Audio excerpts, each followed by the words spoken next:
Unaposikia sauti hii, maana yake ni wakati wako wa kujifunza neno la Mungu. Kwa hiyo hapo, kama una karatasi, una peni, naomba uchukue uanze kujifunza, usijifunze kwa pamoja. Najua leo nitazungumzia ndoto za mauti. Ndoto ambazo zinahusu kifo. Kama vile mtu anapoota umekufa, au unapoota unaenda kumzika mtu, au unaota wanakuzika wewe mwenyewe, au unaota wanapewa kitu na mtu aliyekufa, au unashirikiana na mtu ambaye amekufa, au unaota unaenda kumzika mtu wakati unajua tulishaye kumzika zamani. Basi nitazungumzia mambo kama hayo. Lakini kabla sijafika huko, leo hii nitakupa utangulizi. Ukianza kunifuatilia kipande cha kwanza, hakikisha unifuatilie na kipande cha pili kwa sababu vinaendana.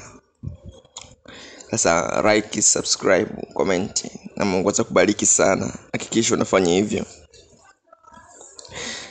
Sasa tunaweza kuangalia ndoto za mauti. Ndoto za mauti. Lakini unataka kuelewa mauti na maana gani kibiblia? Yaani inaposema mauti kibiblia ina maana gani? Lazima ufahamu hilo, jambo la kwanza. Alafu pia kuna mambo 10 ya kuangalia yanayohusu mauti. Haya mambo ukiyaelewa, hakika utafahamu kwa jinsi gani unaweza kutafsiri ndoto ambazo zinahusu kifo au mauti ndani yake. Tukianza kabisa, mauti ni roho kamili. Mauti sio tukio. Unapoona mtu amekufa, yale ni matokeo.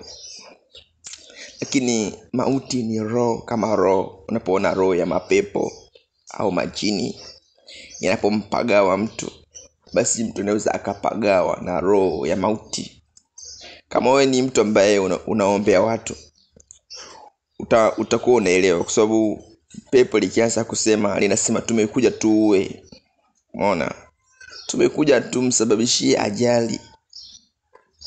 Ile pepo linalosema, manake hii ndio roho ya mauti imekaa ndani yake.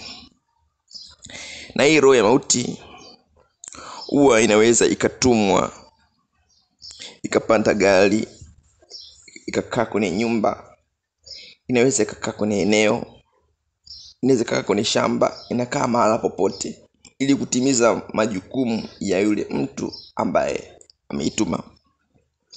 Kwa hiyo ukiangalia kwenye kitabu cha Ufunuo sura ya 6 mstari wa 8. Ufunuo sura ya 6 mstari wa 8. Nikaona natazama farasi wa rangi ya kijivujivu, na yeye aliyempanda jina lake ni Mauti na Kuzimu, akafuatana naye. Kwamba mauti inafanya kazi pamoja na kuzimu. Mauti inakuua, baada hapo inakuficha kwenye kuzimu. Kuzimu mahali ambapo wafu wanakaa. Roho za watu waliokufa wanakaa kwenye kuzimu. Kwa hiyo akasema, naye aliyempanda, nikaona tazama farasi wa rangi kijivujivu, yeye aliyempanda jina lake ni Mauti na Kuzimu. Kwamba kuna roho imepanda farasi. Hiyo roho inaitwa mauti. Kama roho inaweza ikapanda farasi, basi ni hakika kabisa roho inaweza ikapanda gari.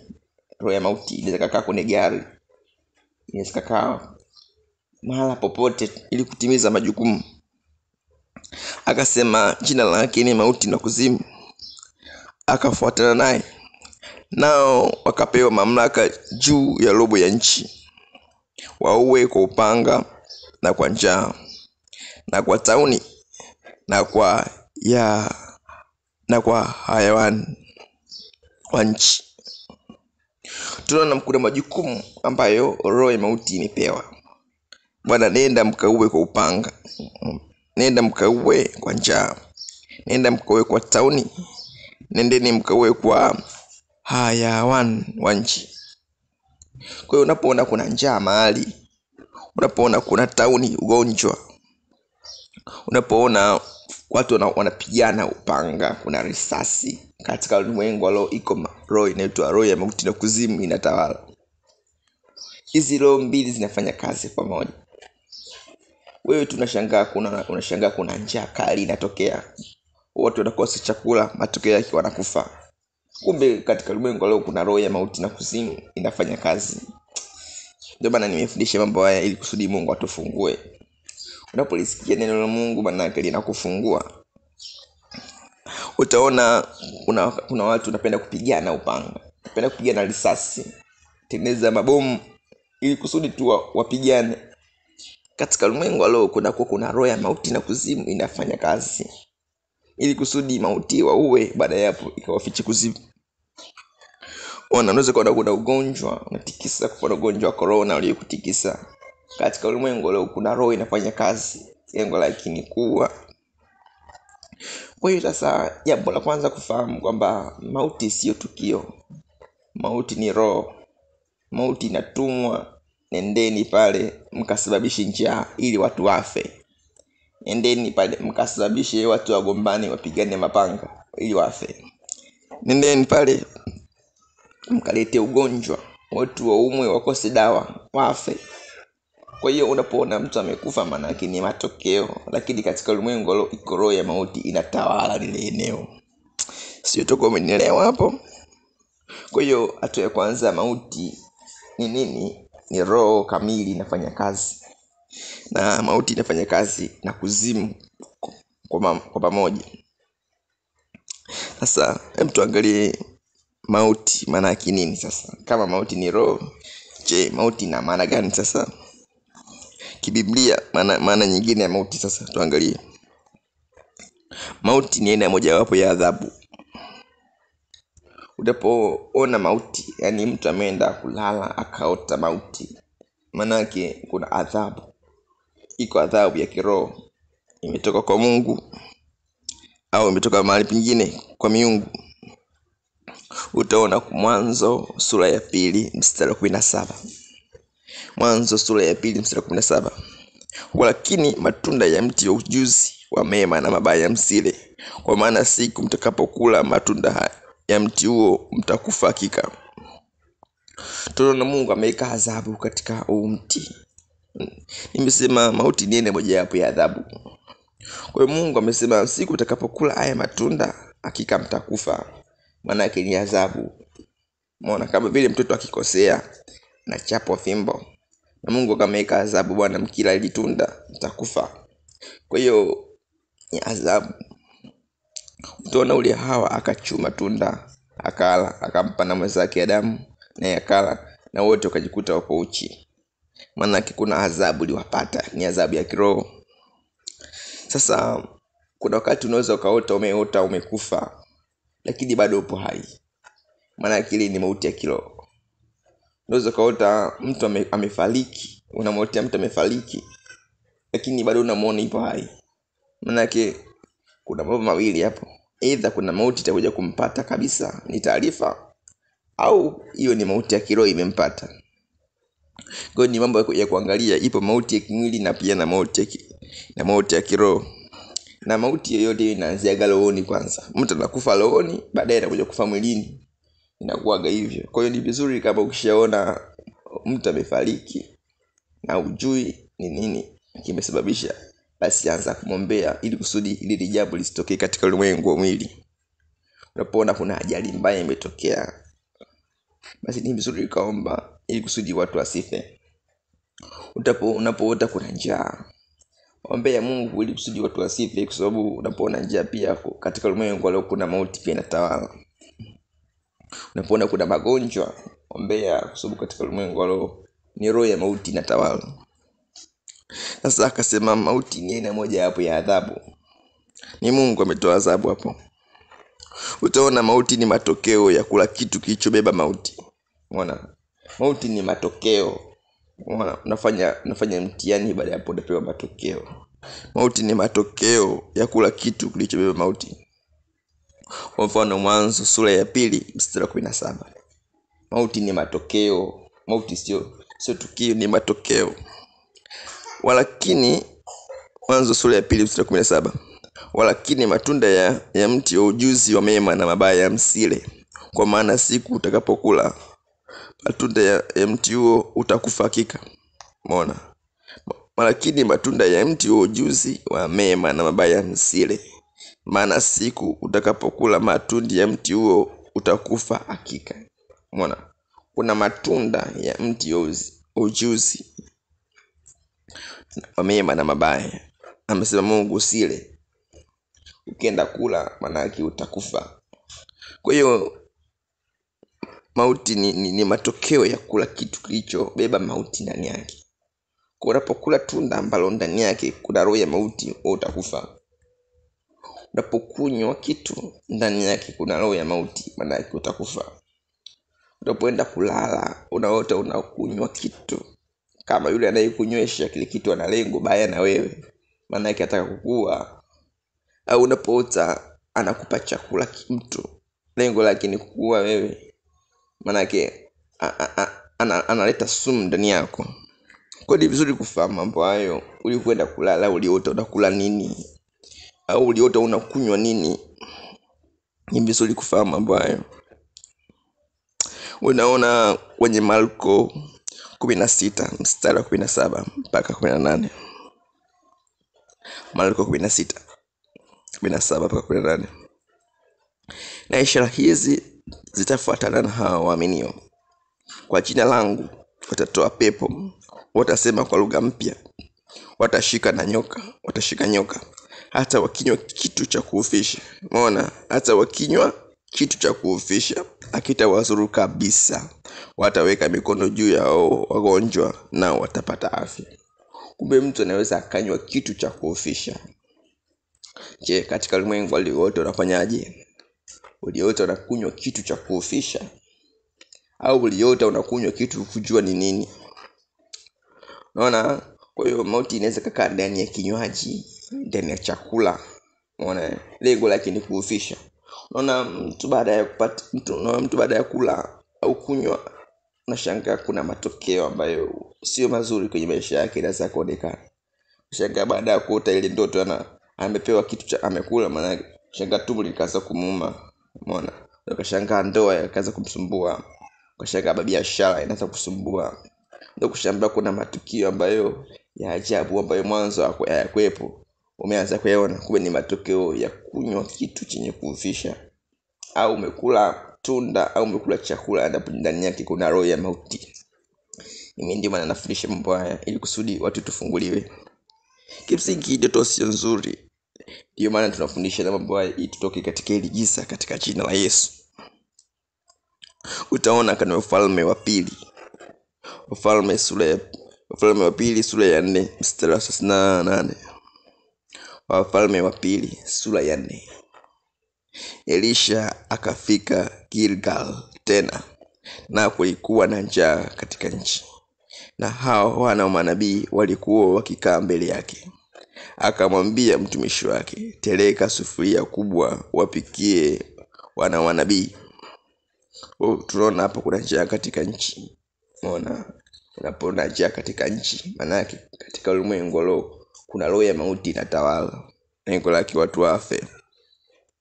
Tumeona kule juu kwenye kitabu cha Ufunuo kwamba mauti na kuzimu zimepanda farasi, ikapewa maelekezo au mamlaka watu wafe kwa njaa na kwa panga na kwa tauni.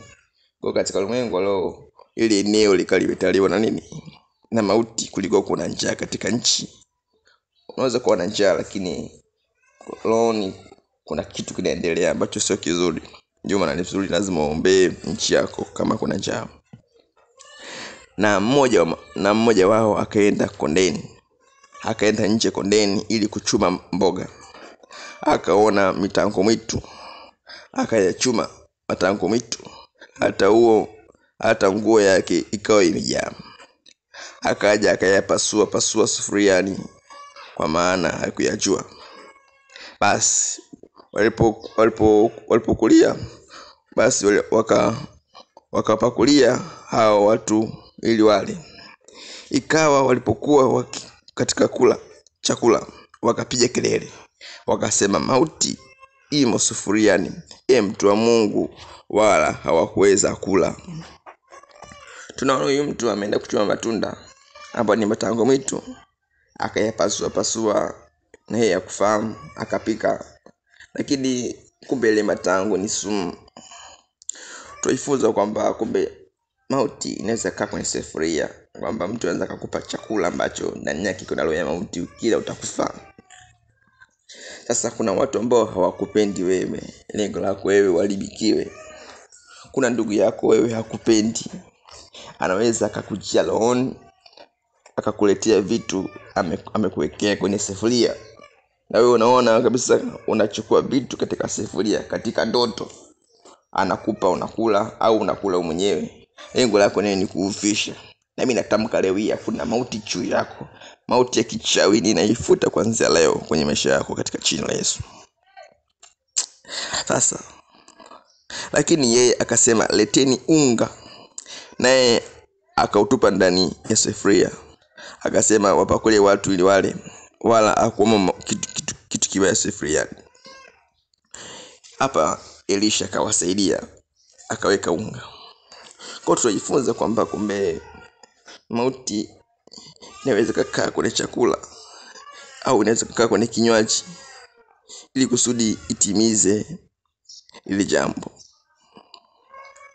Utaona akasema kwenye Yohana 13 mstari wa 26 mpaka 27. Basi Yesu akajibu ndiye mtu yule nitakaye mtolewa tonge na kumpa. Akatolewa tonge, akalitoa kampa Yuda mwana wa Simon Iskariote.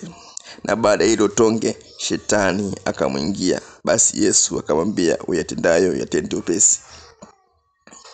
Utaona hapa Yesu alikuwa amekaa na wanafunzi wake. Yesu akachukua tonge akampa yule Yuda. Baada lile tonge shetani akamwingia. Shetani ni roho, uwezo kumuona. Kwa hiyo unapokula kitu ndotoni, basi tambua kabisa kuna roho inakuingia. Kuna roho ambayo sio nzuri. Kwa mfano mtu ambaye hakupendi anaweza akakuigizia roho, nenda kafanya jambo fulani, anakulisha kitu, mwisho siku kuna roho inakuingia, inaweza kufanya kazi kwenye maisha yako. Mwisho siku mambo yanaweza kuharibika. Sasa sio kila unachokula ni kibaya. Kuna vitu vingine vimetoka kwa Mungu. Mungu anakupa kitu kizuri, nitakuonesha. Lakini ndoto hizo nyingi mara nyingi zinatoka kwa shetani. Lengo lake ni kuufisha maisha ya mtu, lengo lake ni kumfunga mtu, na lengo lake ni kuharibu maisha ya watu. Lakini sio zote lengo lake ni hilo, lakini kuna nyingine zimetoka kwa Mungu, lengo lake ni jingine kabisa. Lakini nitambue kwamba unapopewa kitu, maana yake katika ulimwengu leo kuna roho imeingia.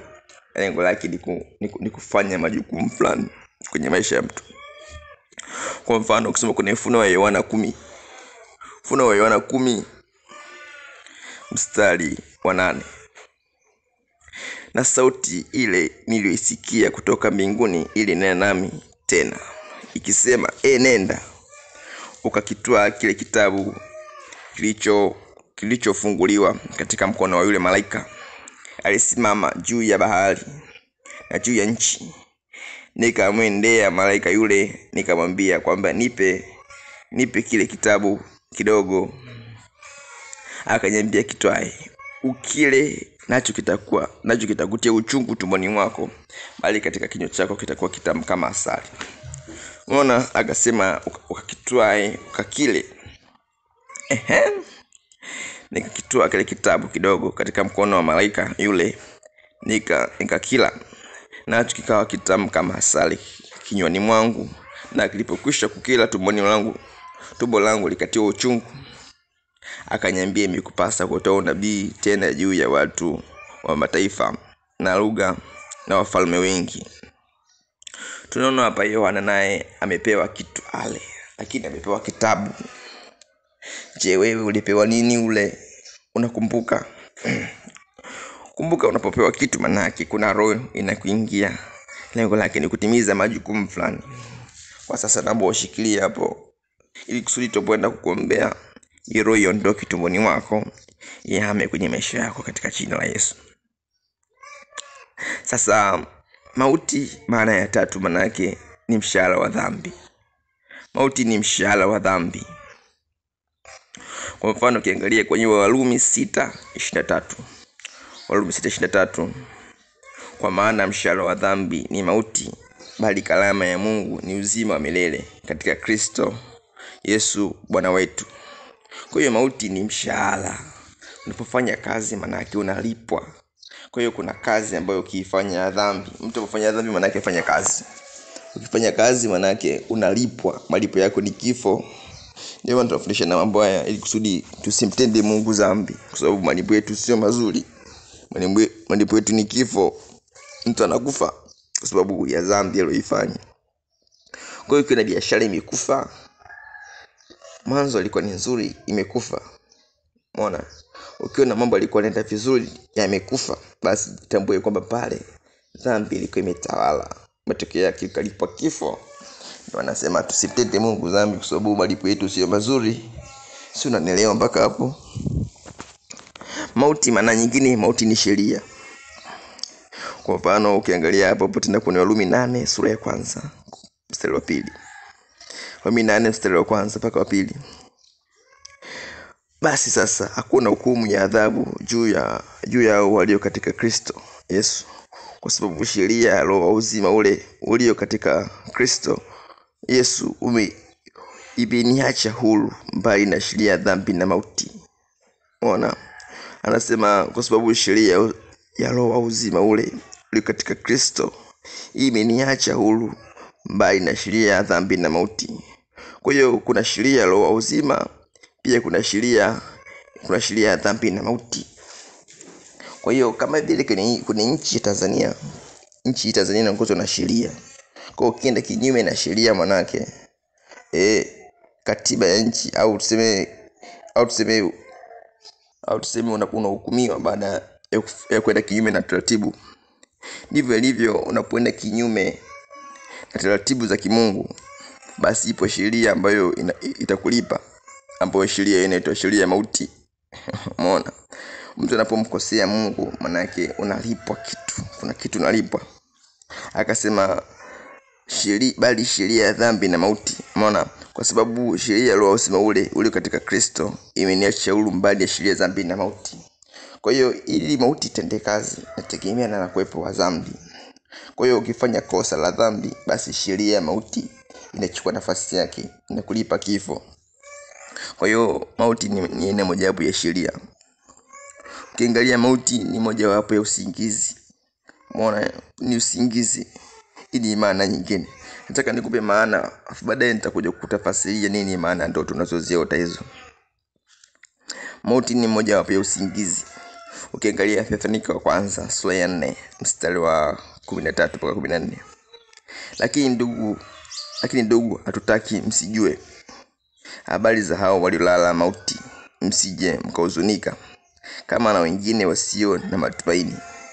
Maana ikiwa tuamini ya kwamba Yesu alikufa akafufuka, hivyo na hao waliolala katika Kristo na hao waliolala katika Yesu, Mungu atawaleta pamoja naye. Kwa hiyo anasema, ndugu zangu, hatutaki msijue habari zao waliolala mauti. Kwa hiyo kuna watu wamelala mauti.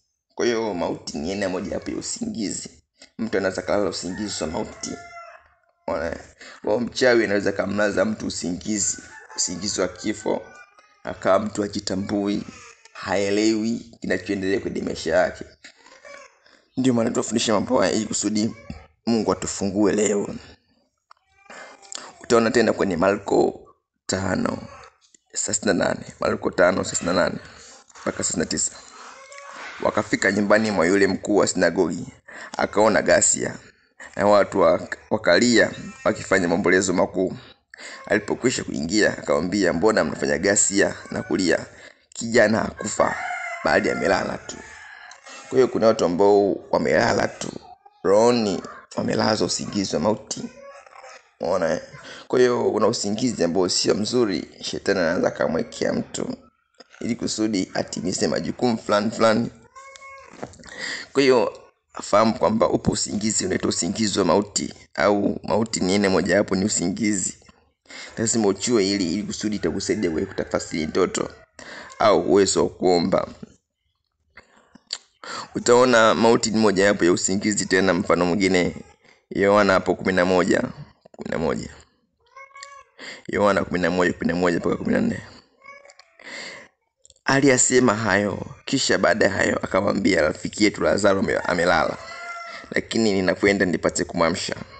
Basi wale wanafunzi wakamwambia, Bwana, ikiwa amelala atapona. Lakini Yesu alikuwa amenena habari za mauti yake, nao walidhania kuwa amelala, naye dhania kuwa anena habari za kulala usingizi. Basi hapo Yesu akamwambia waziwazi, Lazaro amekufa. Umeona, kimsingi Lazaro amekufa, lakini Yesu akamwambia amelala usingizi. Kwa hiyo kuna usingizi ambao si mzuri, ni usingizi wa mauti. Unaona, unapoenda hospitalini daktari anakupa sindano, unalala usingizi. Baada ya hapo anakufanya operation. Usingizi, ile sindano inaitwa usingizi, sindano ya usingizi, ili usitambue kinachoendelea kwenye maisha yako. Ndivyo ilivyo shetani anapotaka kuharibu wewe. Kwa usingizi unaingiziwa, unakuwa utambui. Unaona ni wakati wako wa kufanya kazi, lakini hujitambui.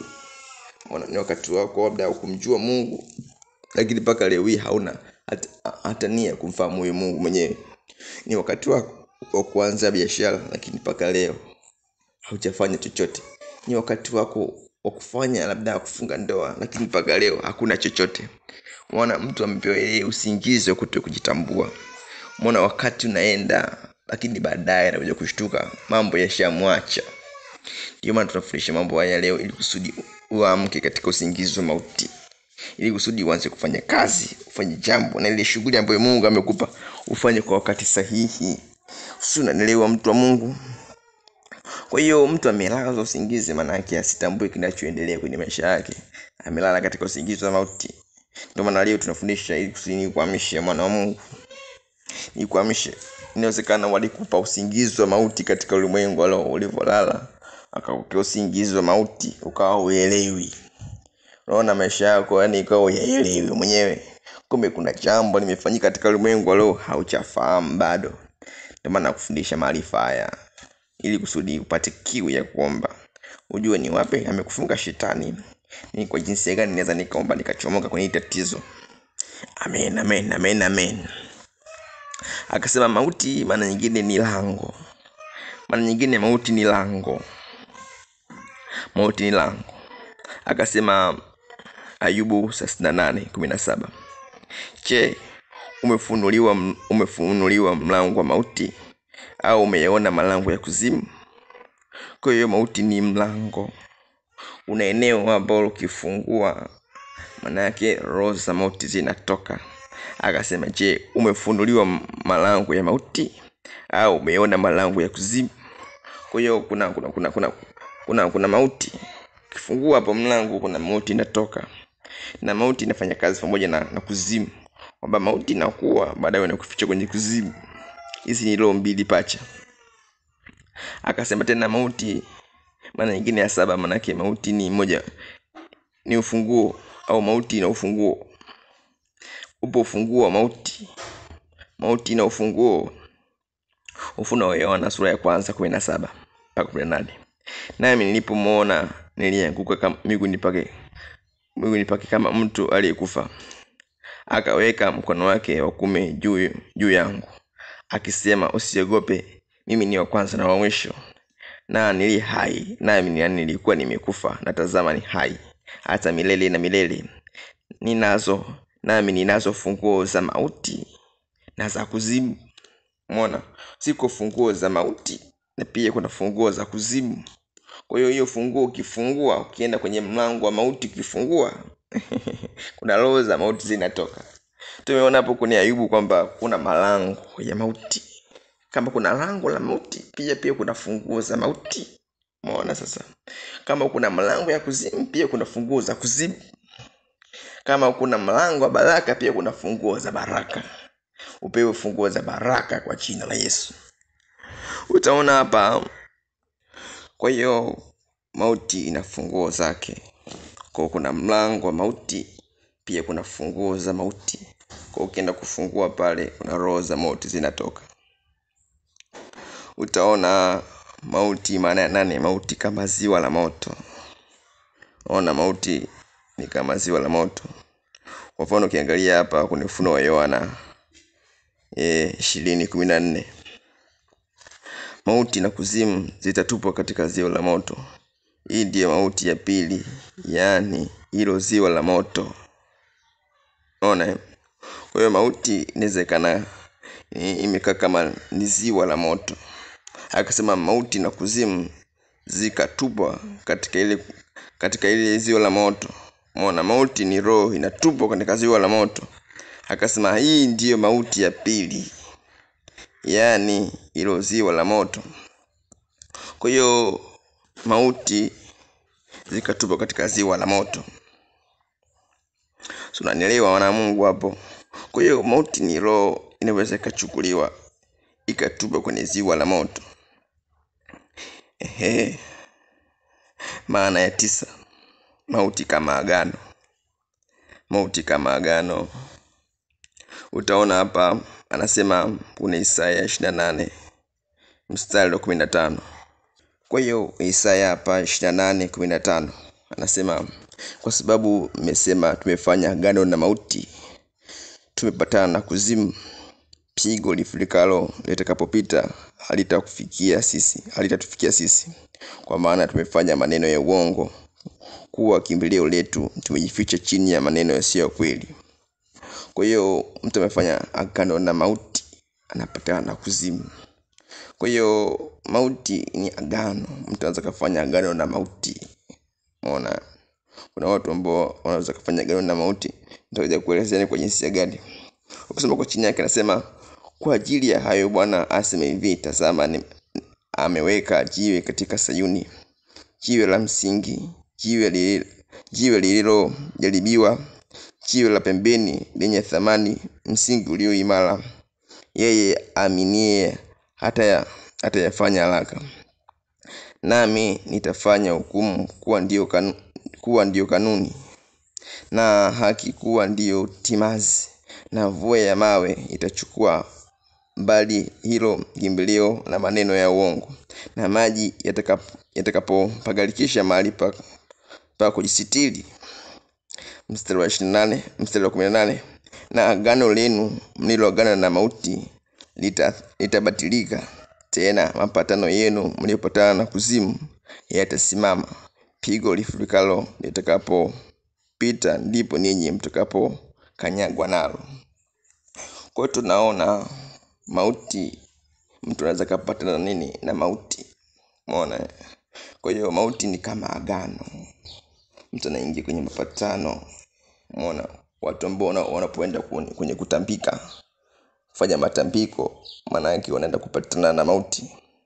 Umeona? Wanapoenda kwa mganga, unaenda kuzindika nyumba.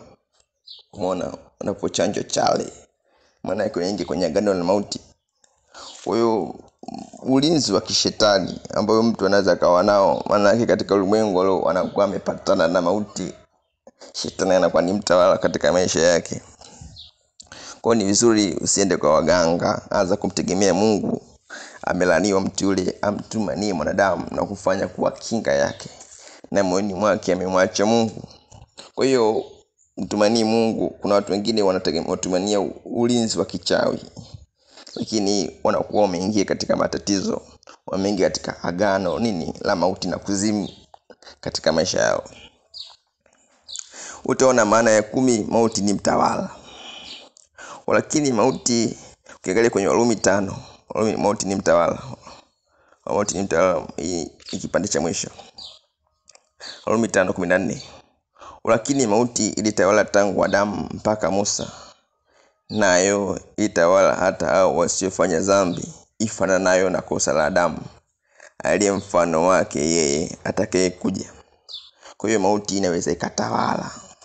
Kwa hiyo mauti ni mtawala. Mauti ni agano. Unaona?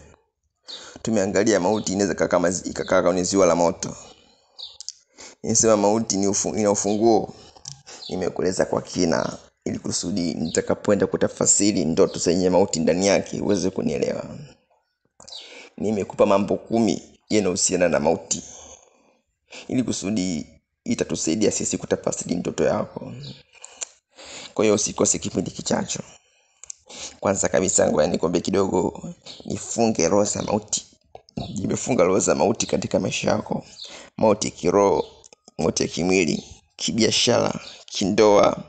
Nimefunga leo kwa damu ya mwana kondoo. Nimefunga leo kwa jina la Yesu Kristo. Mungu akulinde dhidi ya roho mbaya za mauti. Sasa hebu naomba nifuatie kipindi kijacho. Hivi nimekupa maana mauti. Nimesema mauti ni moja hapo ya usingizi. Mwana mtu anaweza kalala usingizi wa mauti. Hasa katika ulimwengu wewe uliona nini? Uliona kitu cha namna gani? Uliotaje? Na baada ya kuota je, uliona matokeo ambayo sio mazuri? Kwa hiyo tunashughulika na matatizo ambayo uliyaona. Huu ni utangulizi tu wa leo. Usiache kulike na kusubscribe. Usiache kunifuatilia. Na Mungu akubariki sana. Amen.